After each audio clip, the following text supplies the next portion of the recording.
안녕하세요. 신나는데 신디입니다. 오늘은 치주 시간 첫 번째 시간인데요.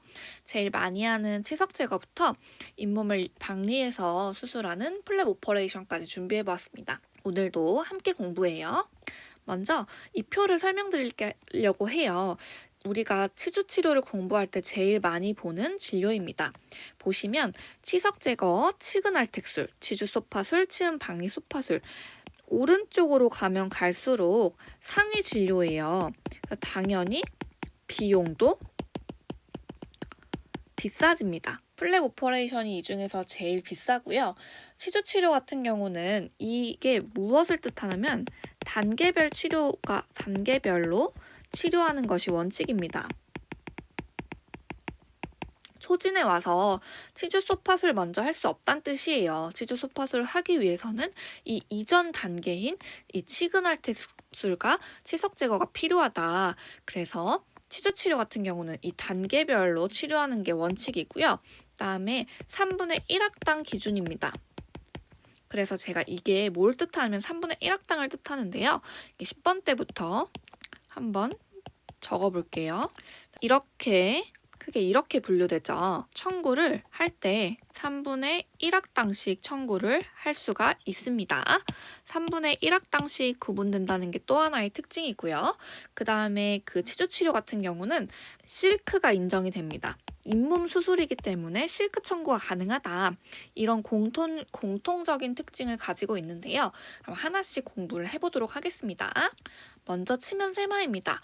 치면 세마 같은 경우는 소아나 특수환자의 치주질환 처치 시 러버컵, 사진에서 보이는 러버컵에 연마제를 묻혀서 플라그를 제거해주는 경우 산정하실 수가 있습니다. 그래서 성인 같은 경우는 산정이 안 되고요. 이거 같은 경우는 치은염 치료가 목적입니다. 치은염 치료, 간단한 잇몸이 염증이 잡혔을 때 플라그를 제거해 주는 것만으로도 잇몸이 치유가 될 때 치면 세마를 청구하실 수가 있습니다. 그런데 이때요, 불소도포 같이 비급여 시술 전에는요, 치면 세마를 시행했다고 해서 비용을 받으실 수가 없습니다. 비급여 처치 시 전에는 치면 세마 산정이 안 됩니다. 당연한 얘기죠. 비급여 진료 시에는 모든 보험 전처치는 산정하실 수가 없습니다. 다음은 치주낭 측정 검사 프로빙입니다. 프로빙은 이렇게 생긴 탐침을 이용해서 잇몸의 깊이를 재는 건데요. 이 친구가 참 고마운 친구예요. 왜냐면 한두 개 치아만 시행해도 각각 100% 인정을 받으실 수가 있고요. 단독 산정이 가능해요. 왜냐면 치주낭 측정 검사잖아요. 그래서 아무 진료 안 하고 잇몸 깊이만 측정을 해도 청구가 할 수 있습니다. 그런데 이때 최소 2면 이상, 2개의 면 이상을 기록을 해줘야 되고요. 밀리미터로 기록을 합니다. 그래서 이거를 진료기록부에 남겨놔야겠죠. 우린 검사를 시행했기 때문에 진료기록부에 결과를 기록하셔야 됩니다. 다음은 우리가 제일 많이 하는 진료 중에 하나이죠. 치석 제거입니다. 치석 제거는 크게 3분의 1학당 치석 제거와 연일의 스케일링으로 분류가 되는데요. 먼저 3분의 1학당 스케일링에 대해서 배워보도록 할게요. 3분의 1학당 스케일링 같은 경우는요. 부분 치석 제거 시 시행을 해요. 그래서 뭐 예를 들어서 10번 때만 스케일링 했다. 이럴 경우 청구를 하고요. 보통 전악이 6회이거든요. 3분의 1학당을 비교를 해보면 이렇게 나눠서 둘, 셋, 넷, 다섯, 여섯 총 6회를 산정을 할 수가 있는데 이 중에서 전체 치아가 4.5회 이하일 경우에는 부분 치석 제거 3분의 1학당 스케일링으로 청구하실 수가 있습니다. 그리고 치주치료 전처치료, 뭔가 큐렛을 한다거나 잇몸 치료를 시행하기 전에 치석 제거를 하고 할 때 이 치료를 하실 수가 있고요. 이때 주의하셔야 될 게 치주치료의 목적이면 하루에 전악을 시행을 하시는 게 원칙이고요. 환자가 내원하지 않았으면 내원하지 않았다고 내역 설명이 필요합니다. 이 내역 설명이 안 돼 있을 경우에는 삭감당하실 수 있어요. 그렇기 때문에 환자가 안 왔으면 안 왔다 적어주셔야 되시고요. 치석 제거 같은 경우는 한두 개 치아만 했을 경우에는 50%만 산정이 가능합니다. 100% 아니에요. 50%예요. 그리고 치석 제거와 교합 조정을 동시에 했을 경우는 각각 100% 산정이 가능합니다. 그래서 교합 조정에 왜 해요? 잇몸이 이제 치아가 동요도가 있기 때문에 그것을 이제 그 교합지를 찍어서 닿는 부위를 삭제를 해주는 거잖아요. 그래서 잇몸이 문제가 있을 때 교합 조정을 청구를 하는데 잇몸이 문제가 있기 때문에 잇몸을 청소해주는 치석 제거와 동시에 시행했을 경우는 각각 100% 산정이 가능하다는 거, 그리고 후처치는 치주치료 후처치 간단을 청구하실 수가 있습니다. 다음 진료인 그 연일의 스케일링입니다. 연일의 스케일링은 매년 시행하고 있고요. 매년 1월 1일을 기준으로 12월 31일까지 시행을 합니다. 그래서 후속 진료 없이 치석 제거만으로 치료가 끝났을 경우 연일 스케일링을 시행할 수 있고요. 만 19세 이상 성인인 경우에는 공단이 조회를 한 다음에 해당이 되면 연일 스케일링을 진행을 하고 있죠. 이때 알아두셔야 될 게 스케일링이 이제 그 착색 제거라던가 구취라던가 이런 목적으로 하는 스케일링 같은 경우는 비급여입니다. 스케일링의 목적은 잇몸 질환을 그 치석을 제거해서 잇몸 질환을 예방하는 데 초점이 있기 때문에 구취 및 착색물 제거는 비급여라는 거 알고 계시면 돼요. 그래서 이게 지문으로 나올 수 있습니다. 이 문항이 다음 진료인 루트 플레이닝 시그널 텍술입니다. 시그널 텍술 같은 경우는 정의를 기억하시는 게 좋아요. 왜 그러냐면 시그널 텍술만의 특징이 있거든요. 참 고마운 아이인데요. 하나씩 공부해보도록 할게요. 치근 부위에 침착된 치석을 제거하여 치근면을 부드럽게 하는 술식입니다. 그래서 잇몸이 이렇게 있으면요. 치아가 이렇게 있고 잇몸 위쪽에 치석을 제거하는 게 스케일링이라면 잇몸 아래쪽에 있는 깊은 치석을 제거하는 게 치근 할텍술입니다. 그래서 치석이 많으신 분들은 치아 그 뿌리 표면에 달라붙어서 울퉁불퉁하게 되는데 이 치석들을 제거해서 다시 매끄럽게 만들어주는 술식이에요. 그래서 치석을 제거하는 거기 때문에 전처치 없이 초진에도 산정하실 수가 있고요. 마취를 하셔도 되고 안 하셔도 됩니다. 아프다고 하면 마취 시행하시면 되시고 마취가 없다고 해서 조정이 되진 않아요. 그리고 급성 만성 치주염 모두 산정이 가능합니다. 그래서 급성 통증으로 환자가 내원해서 긁는 경우에도 잇몸을 긁는 경우에도 산정하실 수가 있습니다. 그래서 이 시그널텍술만의 특징이 정의와 연결이 되기 때문에 꼭 정의를 기억해달라고 말씀드렸던 거예요. 그리고 하루 최대 1학, 상학, 하학 이렇게 분리해서 청구하실 수가 있고요. 시그널텍술 같은 경우는 한계치아 시행에도 100% 인정이 가능합니다. 그리고 후처치 역시 간단으로 청구하실 수 있고요. 시그널텍술과 많이 비교가 되는 것이 바로 지금 공부하게 될 치주 소파술입니다. 그래서 RP와 큐렛을 비교를 해야 되는 게 특징이 다르기 때문인데요. 역시나 큐레테이지의 정의를 공부하면 쉬워요. 치주 소파술 같은 경우는요. 치주낭이 일단 생겼어요. 그냥 단순히 치석이 있는 것을 넘어서서요. 치석으로 인해서 염증이 생겨가지고 치주낭, 포켓이 생긴 거예요. 그래서 이 치주낭에 있는 치석과 함께 염증 조직을 제거해주는 거예요. 그래서 다시 건강한 잇몸 조직으로 만들어주는 행위인데요. 이 염증 조직을 제거를 해줘야 되기 때문에 이런 특징들이 붙습니다. 그래서 이게 RP와의 루트 플래닝과의 차이이고요. 전처치는 필수적입니다. 이게 스케일링 또는 루트 플래닝과 같은 전에 전처치를 했는데도 불구하고 나아지지 않아서 치주 소파술로 넘어가셔야 되시고요. 마취는 필수입니다. 왜? 염증 조직을 제거하기 때문에 아파요. 그래서 마취가 없으면 삭감됩니다. 그리고 만성 치주염 시 산정할 수 있습니다. 급성 치주염, 급성 통증으로 환자가 내원했다고 해서 인정해주지 않아요. 전처치를 시행했는데도 불구하고 안 됐다라는 내용이 있어야지 치주 소파술을 상위 진료를 청구하실 수가 있습니다.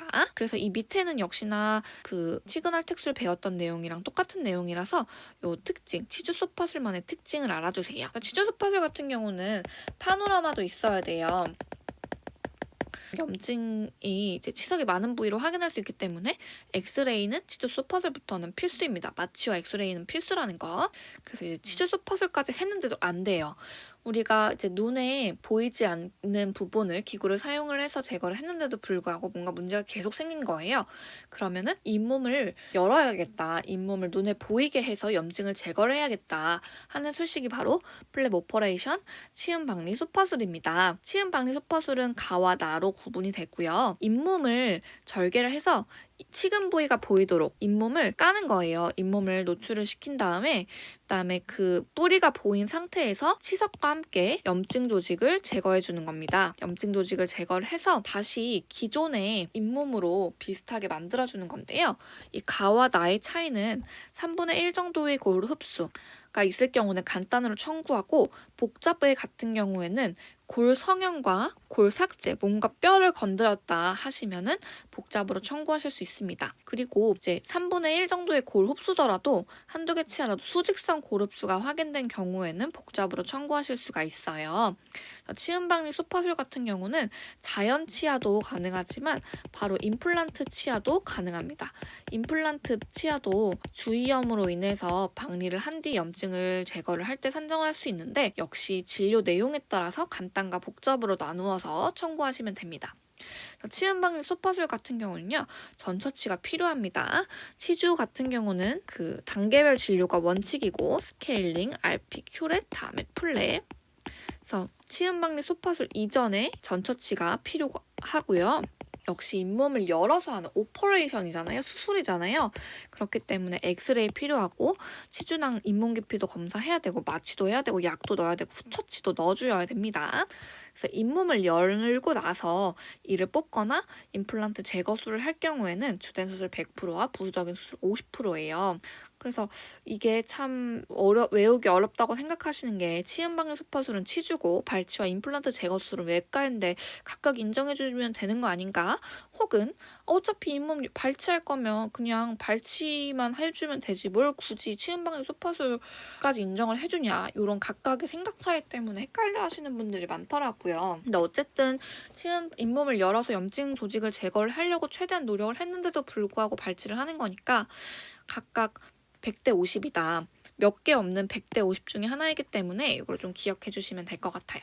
그리고 역시나 치은박리 소파술은 잇몸을 연 다음에 다시 수술을 하고 다시 꼬매주는 술식이 들어가기 때문에 실크 인정이 됐고요. 플랩부터는 치주치료 후처치 나로 들어갑니다. 복잡으로 들어가요.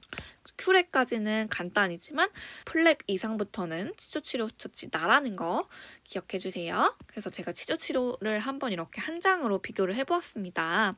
그래서 이 치근할텍술이 조금 특별한 아이다. 왜냐면 전처치는 없어도 되고 초진해도 가능하기 때문에, 그리고 마취도 선택적으로 진행하면 되기 때문에 치근할텍술 한번 기억해 주시면 되시고요. 그리고 이 치주소파술 이상부터는 전처치가 필수라는 거, 그리고 마취 역시 필수다. 그리고 후처치에서는 치은박리 소파술부터 후처치 나로 산정한다. 이거를 플랩 이상부터 후처치 나다. 요걸 기억해 주세요. 그래서 한 장으로 표로 한번 정리를 해봤고요. 다음은 재시행입니다. 재시행은 다시 시행을 했을 때 산정을 하는 건데요. 저는 이 치주 치료에서 문제가 나올 수 있는 건 바로 이 재시행이다라고 생각을 해요. 그래서 문제가 많이 출제되기 때문에 꼭 정확하게 기억을 해주셔야 돼요. 근데 이게 RP와 큐렛, 플랩은 잘 기억을 하세요. 근데 이 치석 제거를 3개월 단위로 기억하시는 분들이 많아서 헷갈려 하시는데요. 치석 제거는 단위가 6개월입니다. 3개월마다 치과마다 이제 스케일링, 리스케일링을 하는 치과 때문에 헷갈리시는 것 같은데, 전 이게 스케일링은 6개월이 넘어가야지 100% 청구를 가능하시고요. 3개월 이내로 하시게 되면 후처치로 산정하실 수 있습니다. 그래서 저는 이걸 공부를 어떻게 했냐면 환자분한테 설명을 할 때 이렇게 설명을 하죠. 스케일링은 1년에 2번 모험이 된다. 연일의 스케일링, 예방 차원의 연일애와 잇몸 치료 목적의 치주 스케일링이다. 그래서 2번이라는 것 자체가 6개월 단위잖아요. 그래서 6개월 단위다. 치석 제거는 6개월 단위다.